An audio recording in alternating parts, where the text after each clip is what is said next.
30,000 kilometers above Jupiter's violent atmosphere, a spacecraft prepared to witness something never seen before. During its 31st flyby, the Juno mission captured a photograph from just 19,000 feet above the clouds. But something was different. A mysterious green flash ripped through the clouds.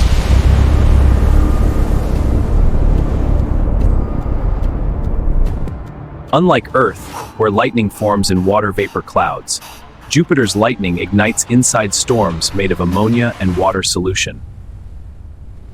On Earth, lightning burns white and blue. On Jupiter, chemistry transforms it into an alien green glow. One photograph, one flash of green, a reminder that even lightning obeys the chemistry of its world.